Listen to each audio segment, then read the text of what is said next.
In the shadowy depths of the ocean, the water churned in a cloud of ink and crimson blood.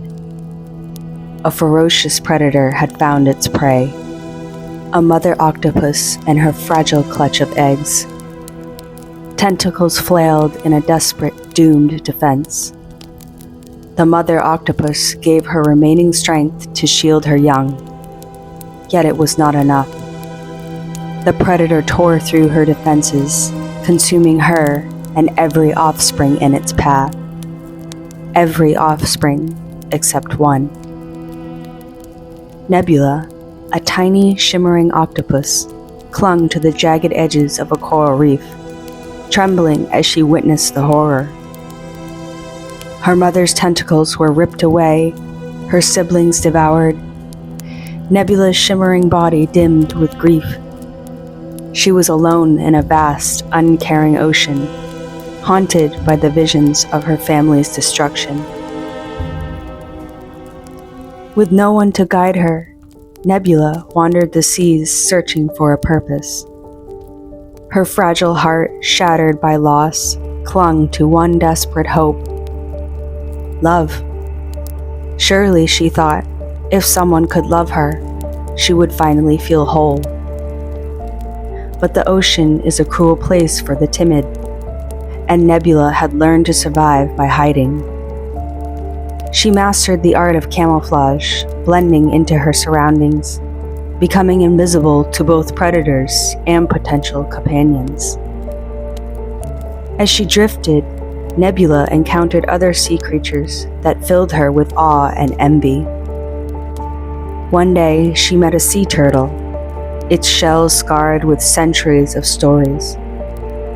"I've lived 120 years, the turtle rumbled, its voice deep and steady like the tides.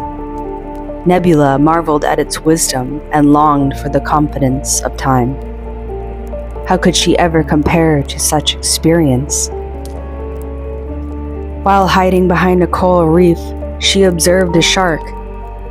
Its powerful body moved with terrifying grace, its rows of sharp teeth glinting in the light. The shark didn't need to hide. It was a creature of dominance and fear. Nebula wished for such strength, to be untouchable. Then she saw a school of fish, thousands moving as one. Their unity was mesmerizing, a symphony of togetherness that Nebula craved. How wonderful it must be, she thought, to belong to something greater, to never feel alone. But Nebula was always alone. One day, her solitude was broken by another octopus.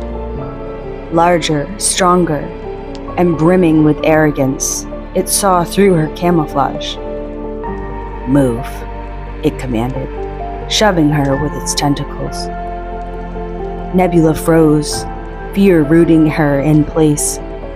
The bully pushed her again and again, each shove eroding her spirit.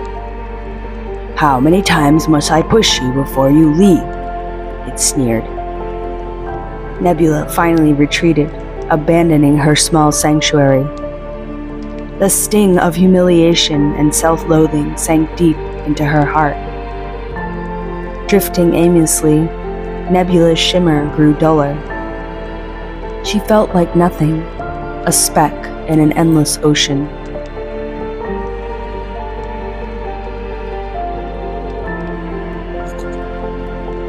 As she swam on through the ocean, her tears flowed with her. But then the water became harder to swim through, and that's when Nebula saw something strange. A tiny seahorse, its delicate body battered by a fierce current. It struggled, its fins beating frantically against the water. "Help me," the seahorse cried, its voice barely audible over the roaring current. Something stirred within Nebula. Ignoring her fear, she reached out with her tentacles, wrapping them gently around the seahorse.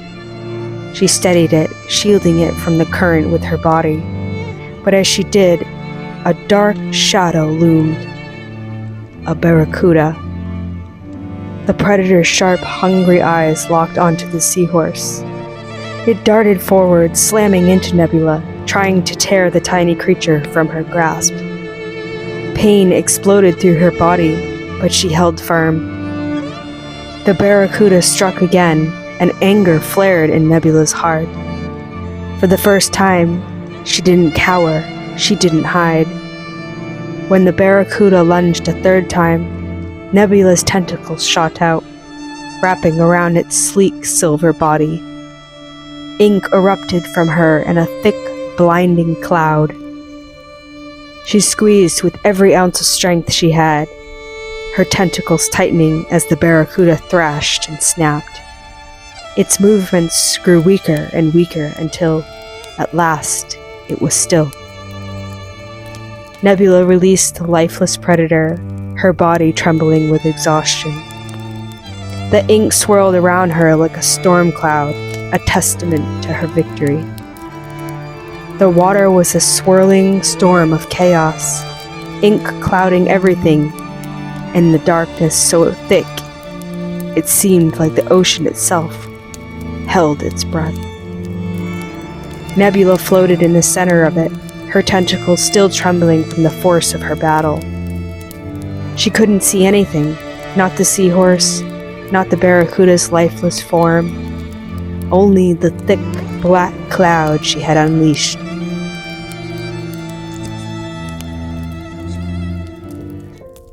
As the ink began to settle and the murkiness cleared, a faint golden glow appeared in the water. Nebula blinked, startled, and looked down. The light was coming from her, deep within her chest. Her heart. It pulsed steady, each beat sending ripples of warmth throughout her body. The light grew stronger, illuminating her shimmering skin, her long, flowing tentacles, and the tiny seahorse hovering nearby. Through the gentle light of her heart, she realized something. She wasn't just fighting for the seahorse. She was fighting for herself, for the little octopus who had hidden away for so long. She was strong, she was brave, and she wasn't alone. The seahorse swam closer. It nestled beside her, unafraid of her power or her size. "You're incredible, Nebula." Nebula's glow intensified as she gazed at the little creature. In that moment, she felt connection. She had found her strength in being true to herself and standing tall in the face of fear. As they swam away from the scene, the light of Nebula's heart remained, its warmth a constant reminder of the power she had discovered within. The ocean would always be vast and full of challenges, but Nebula knew she would face them, her shimmer brighter than ever, and her heart glowing with a strength she could never lose. For the first time, Nebula understood that love wasn't something she needed to find. It was something she had had all along.